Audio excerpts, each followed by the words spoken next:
Привет! Я Ира, и это мой канал о русском по-русски.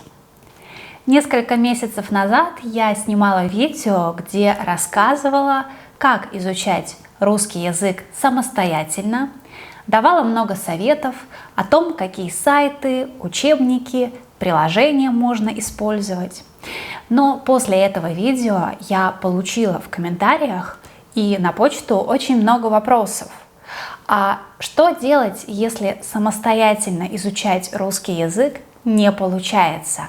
Где найти хорошего преподавателя? И сегодня я решила вам об этом рассказать. Поэтому, если тема вам интересна, не выключайте это видео. В этом видео будет 3 части. В первой части я расскажу о том, какие сайты можно использовать, чтобы найти преподавателя, с которым вы можете заниматься онлайн. Это будут просто сайты для поиска преподавателя. Во второй части расскажу об онлайн-школе, а в третьей части расскажу о школах в Москве и в Санкт-Петербурге, в которые можно приехать изучать русский язык. И мы начнем с вами с первой части, а именно с части, где я расскажу про 2 сайта, на которых я обычно советую искать преподавателя. Первый сайт называется italki. На этом сайте вы можете найти как профессионального преподавателя, так и человека, который является носителем языка. Он не преподает русский язык профессионально, но при этом он может разговаривать с вами и объяснять какие-то особенности русского языка. Мне очень нравится, что на этом сайте можно посмотреть видео, где каждый преподаватель рассказывает о себе и о том, как он преподает. Мне кажется, очень важно увидеть мимику, жесты преподавателя, понять, как он ведет себя. И еще один очень хороший момент. На этом сайте есть пробные уроки, которые обычно дешевле, чем остальные уроки. И это тоже очень хорошо, потому что не всегда бывает так, что вы находите сразу того преподавателя, с которым вам будет комфортно заниматься. Второй сайт, который я могу вам посоветовать, это сайт Profi.ru. В отличие от сайта italki, Profi.ru это русский сайт, и это сайт, где разные специалисты рассказывают о том, чем они могут вам помочь. Поэтому, кроме преподавателя, вы можете найти там сантехника и других специалистов. Но нас интересуют преподаватели русского языка как иностранного. На этом сайте все по-русски. Поэтому, если ваш уровень русского языка не очень хороший, может быть, вам будет немного трудно пользоваться этим сайтом. Попросите вашего русского друга помочь. На сайте есть анкеты разных преподавателей, где преподаватели рассказывают о своем образовании, о своем опыте работы и также рассказывают о том, как они предпочитают вести занятия. На этом сайте, к сожалению, нет видео, где преподаватели рассказывают о себе, но вы можете попросить преподавателя отправить вам видео или аудио после того, как вы договоритесь с ним или с ней о занятии. Есть, конечно, и другие сайты, но мне кажется, что эти 2 самые популярные. Напишите в комментариях, знаете ли вы об этих сайтах? И, может быть, вы можете посоветовать мне и другим студентам хорошие сайты, на которых вы искали себе преподавателя. Итак, теперь вторая часть нашего видео. И в этой части я расскажу вам об онлайн-школе. И так как у меня есть своя онлайн-школа, я буду рассказывать о ней. Это онлайн-школа о русском по-русски.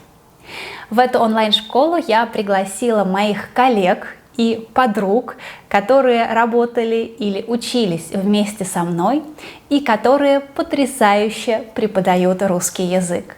Я на 100% уверена, что вам будет интересно изучать русский язык с ними.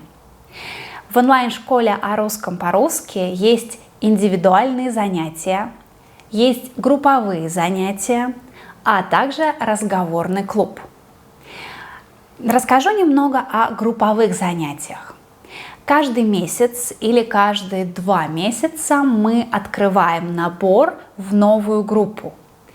Летом сейчас у нас есть занятия по курсу «Несовершенный» и «Совершенный вид глагола». Также скоро у нас открывается курс, где студенты будут слушать русскую музыку и говорить о ней. А скоро у нас откроется курс по падежам.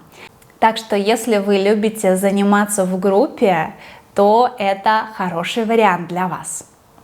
И я сказала, что в онлайн-школе о русском по-русски есть разговорный клуб. Да, у нас есть встречи разговорного клуба для студентов с разным уровнем знания русского языка, от А1 до С1. Мы всегда публикуем расписание встреч для каждой группы, и встречи разговорного клуба ведет наш преподаватель Лера Щеглова. Честно скажу, что все наши студенты в восторге от этих встреч. И на сайте школы можно посмотреть записи встреч в Zoom и представить, что такое разговорный клуб, и понять, как можно интересно изучать русский язык. И теперь третья часть нашего видео, и я обещала в третьей части рассказать вам о 2 школах, в которые вы можете приехать изучать русский язык. И, конечно, это школы, которые находятся в России. Вы знаете, что недавно я была в Санкт-Петербурге. Я очень люблю этот город. Он красивый, современный, стильный. И там все говорят по-русски. Поэтому приезжать в Санкт-Петербург, изучать русский язык – отличная идея. Когда я была в Санкт-Петербурге, я познакомилась с преподавателем школы Едука Лерой. Вы уже видели ее на прямом эфире, так что вы уже знакомы. Лера мне очень много рассказала о школе, где она работает, и поэтому я решила пообщаться с директором этой школы Ириной. Мы обсуждали, как обучаются студенты в школе Едука.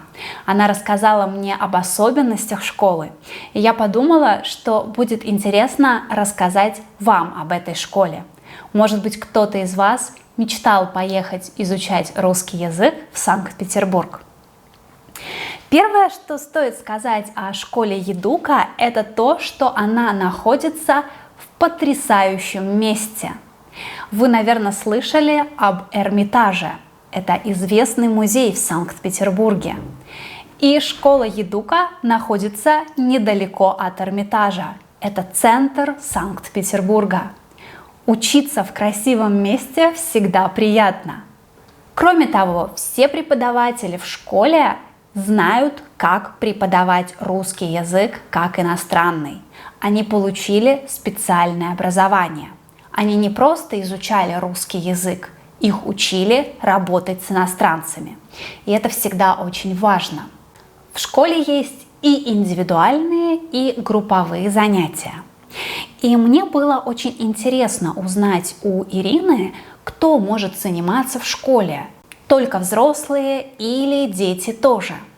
И поэтому я предложила Ирине сделать такой небольшой звонок, где мы могли бы обсудить некоторые моменты, которые будут интересны.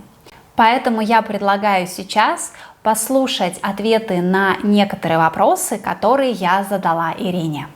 Мой первый вопрос. Кто может стать студентом школы? Только взрослые или дети? Может стать студентом кто угодно, в том числе и дети. Но если обучается ребенок, то для него разрабатывается индивидуальная программа, потому что в группе будет тяжеловато. Вот. Отлично. А если студент приезжает в школу учиться, на сколько он может приехать? В принципе, на любой срок ограничивается только визой и возможностью, в принципе, приехать в Россию. Некоторые приезжают на 1 неделю и могут оставаться до года или даже больше. Ну, конечно же, все зависит от того, насколько долго может студент находиться в России. Кстати, школа помогает получить визу, и есть возможность даже получить визу на год в Россию. Поэтому, если вы беспокоились, что не сможете получить визу, школа Едука вам в этом поможет. На моем канале очень часто появляются комментарии, как убрать акцент, нужно ли долго и много заниматься фонетикой. В вашей школе преподаватели со студентами занимаются фонетикой? Да, мы занимаемся фонетикой, но, конечно же, не с той целью, чтобы совсем убрать акцент, потому что, как правило, это невозможно, как минимум, но и не нужно. Достаточно, чтобы студента понимали собеседники, и это звучало красиво, грамотно.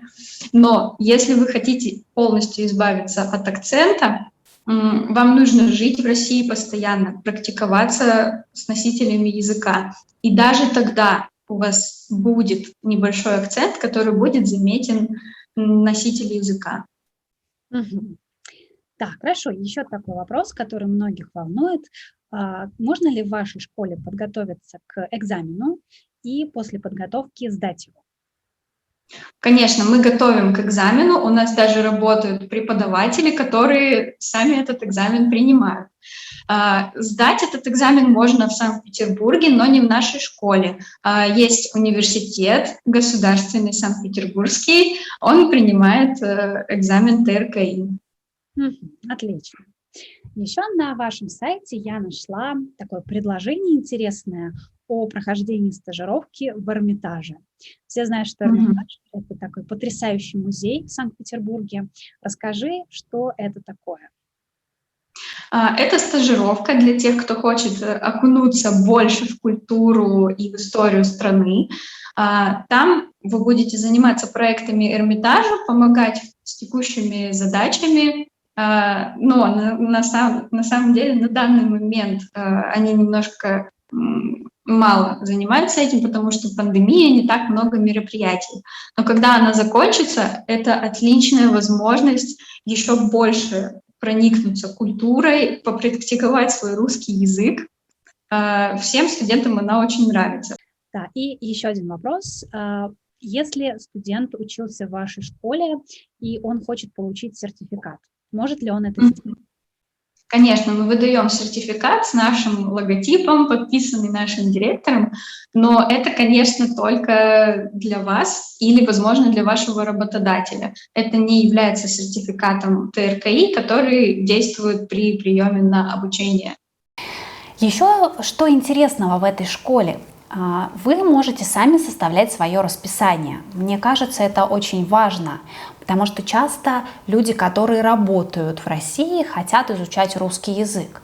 И если вы работаете в Санкт-Петербурге, вы можете заниматься в этой школе, и ваше расписание будет очень гибким.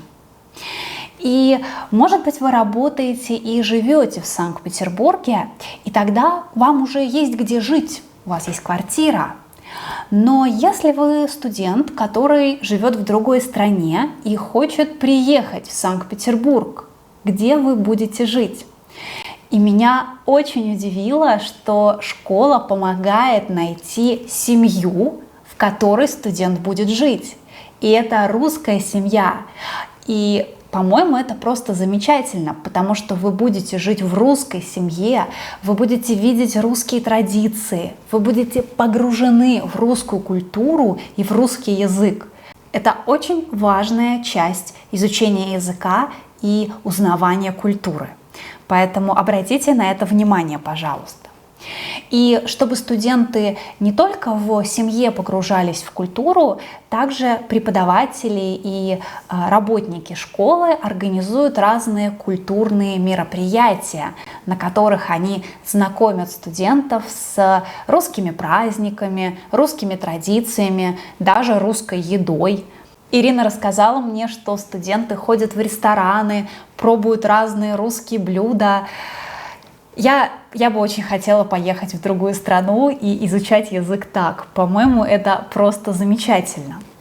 Я надеюсь, что я смогла заинтересовать вас этой школой. Мне кажется, что они дают очень много возможностей всем студентам. И если вас что-то заинтересовало, пожалуйста, заходите на сайт школы. Я также оставлю его в описании видео. Может быть, вы тот человек, которого ищет Эрмитаж, или вы тот человек, которого ищет какая-то русская семья. И я уверена, что благодаря этой школе вы сможете с удовольствием и с интересом изучать русский язык и погружаться в русскую культуру. А я также хотела вам рассказать не только о Санкт-Петербургской школе. Конечно, я не могу не рассказать вам о Москве. К сожалению, я не знакома с преподавателями московских школ, но однажды, когда я еще была студенткой и очень хотела получить практику в преподавании русского языка как иностранного, я вела несколько занятий в летней школе Института русского языка имени Пушкина. И в тот момент я поняла, что я хотела бы быть именно таким преподавателем, которые работали в этой школе. Энергичными, заинтересованными, любящими студентов, хотящими дать студентам так много информации, как они могут.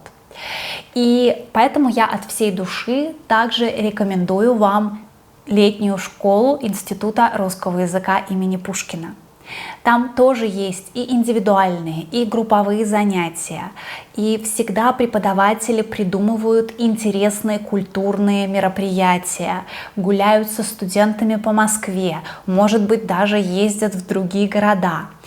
Также рассказывают очень много о русских традициях, праздниках. Всегда что-то интересное происходит в институте. И я посмотрела сейчас на сайте института, что есть возможность даже бесплатно приехать в эту школу. Но нужно обязательно посмотреть условия, которые указаны на сайте. Я оставлю ссылку на летнюю школу в описании видео. Обязательно прочитайте, посмотрите, и, может быть, уже следующим летом, наверное, сейчас уже поздно, вы сможете приехать в Москву или в Санкт-Петербург, чтобы изучать русский язык. И это все, о чем я хотела сегодня рассказать вам. Я буду очень благодарна, если вы в комментариях напишите ваши рекомендации сайтов, онлайн-школ или офлайн-школ, в которых вы занимались или хотите заниматься. Будет здорово, чтобы другие студенты и я смогли найти какие-то новые советы. Еще раз огромное спасибо, что вы посмотрели это видео. Я надеюсь, что информация была для вас полезной. И я буду ждать вас в моем следующем видео, как всегда, в понедельник в 9 часов утра. Пока!